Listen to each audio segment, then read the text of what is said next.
I am honored to share with you the Arumi story in celebration of Mother's Day. Mothers impact us.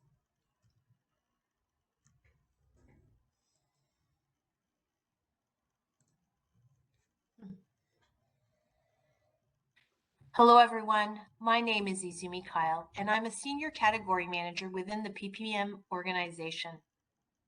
I am honored to share with you the Arumi story in celebration of Mother's Day. Mothers impact us in so many ways. Mother is often the unacknowledged role model who shapes our beliefs, personalities, and journeys in life.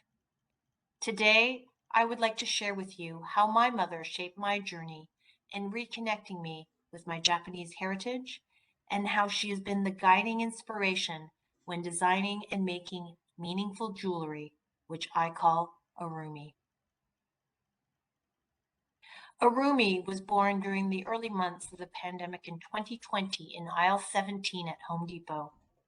My husband and I were picking up some materials for a deck project when I stumbled across aluminum fasteners hanging on a wall and bolts of cable wire just below them.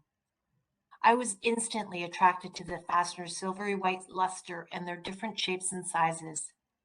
I threw a few packages and 3 feet of cable wire in our cart while thinking, I'm going to try to make a necklace with these industrial materials. Sure enough, that night, using rusted metal cutters and very unsophisticated crimping methodology, I created my first necklace. It was archaic looking with random jumbled patterns, but nonetheless, I was excited and took the photo of it you see in the bottom right. That same week, I went back to Home Depot, not for more deck materials, but for more fasteners, cable wire, proper wire cutter, and a proper crimping tool. I couldn't wait to try and make more necklaces. I decided to name my creations Arumi, not only for its dual Japanese meanings, but also because it has the same letters as my mother's maiden name, Miura.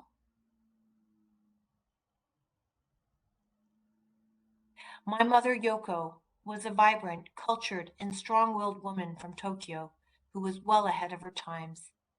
She left Japan in her early 20s at a time when foreign travel, let alone as a single woman, was quite remarkable.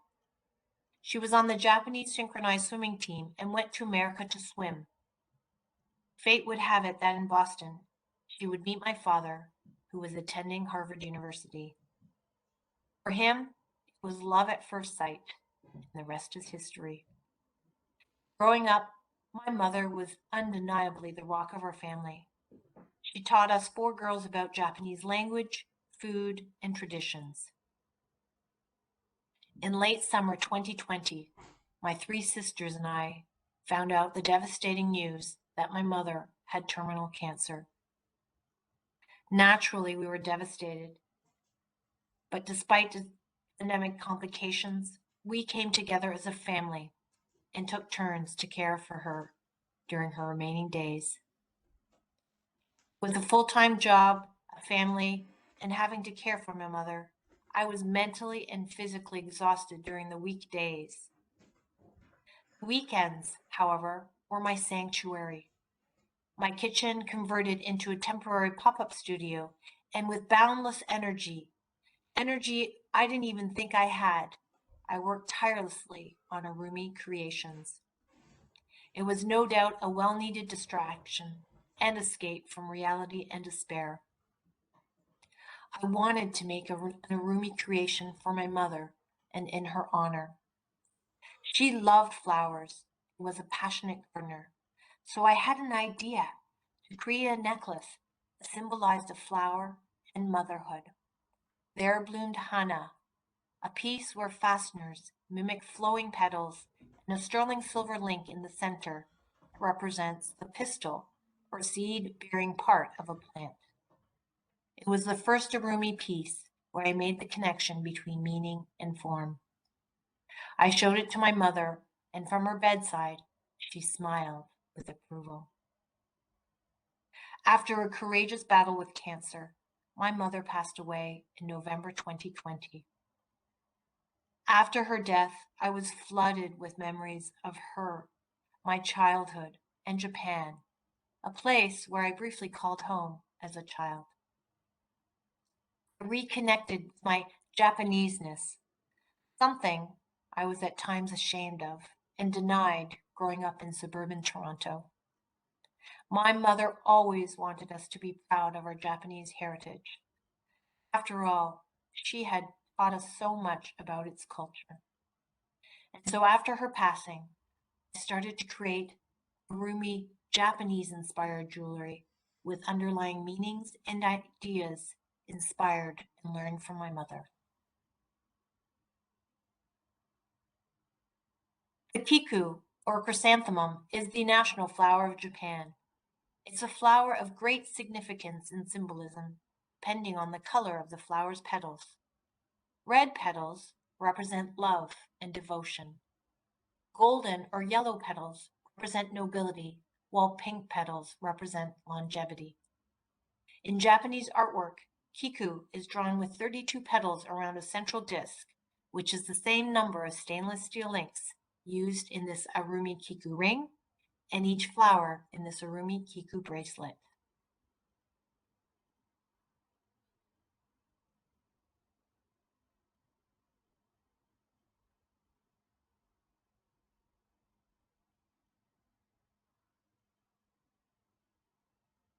The koi, or carp, is a revered fish in Japan. Known for its fighting spirit, resilience, and strength, they can battle and swim against the most challenging of currents. In Japan, on May 5th, every year, celebrate Kodomo no Hi, or Children's Day. On this day, households fly koi nobori, or brightly colored koi flags, to celebrate family unity, respect, and appreciation for children and family members. To this day, I have fond memories of seeing koi nobori flying high above houses and participating in the many Children's Day festivities in Japan. Origami, or the art of folding paper, is something that children in Japan learn at a very young age. My sisters and I were no exceptions. My mother taught us its basic principles before I could even ride a bike. She was a perfectionist, so I vividly remember her getting frustrated with us if we didn't fold our paper perfectly lined up and straight. Since an early age, she instilled in us the importance of discipline, precision, and dedication in anything we do or make, whether it be food, art, or school projects. Her teachings and expectations had a profound impact on me and how I tackle, make, and complete things I do today. Leveraging the concept of origami, I made Arumi creations called hoshi, or stars in Japanese. Using stainless steel cable, are a series of folded 5-point stars, which honor the hidden stars of the world. People who selflessly help others, just like our mothers. The folded stars aren't obvious or apparent at first, but just like the hidden stars of the world, you will uncover many stars, if only you look a little closer and from a different perspective.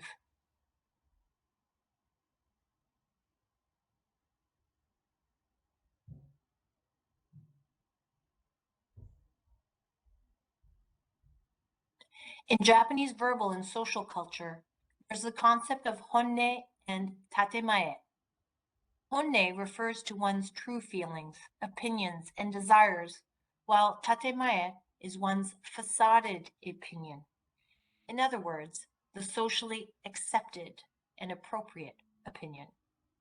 Japanese culture has contrasting dynamics between things concealed and things revealed. One can even find examples in Japanese architecture. The shoji is a sliding screen, which not only divides space, but also acts to conceal or reveal something hidden like a beautiful garden in the backyard. Leveraging this concept and Morse code patterns, I created Arumi shoji necklaces and Arumi shoji bangles. Concealed is that Morse code pattern rules determine the design of shoji pieces. And revealed is that when the patterns are decoded, they spell a meaningful word or name. Some examples of shoji pieces include a necklace I made for my friend Christine, who unbeknownst to many had a Japanese middle name, Etsuko. And there's the bangle set I wear that spells live, love, and laugh. Words of wisdom that I'd like to live by every day.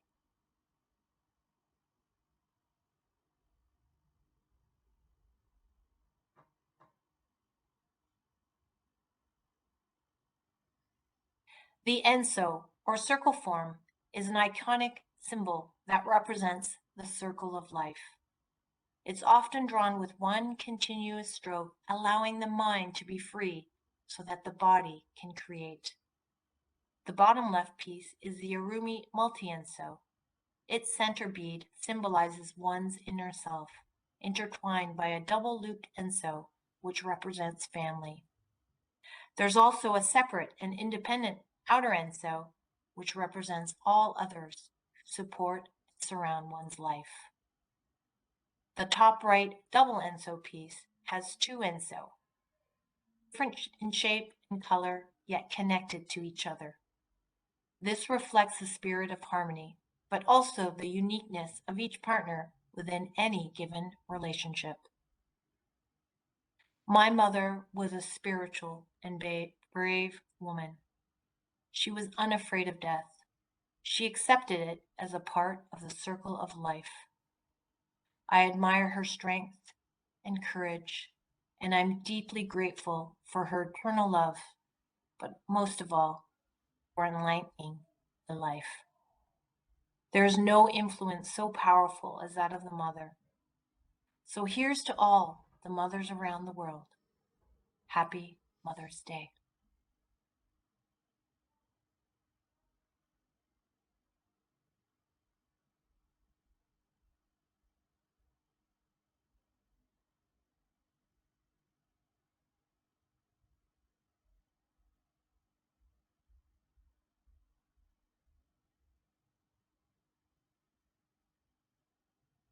Thank you very much.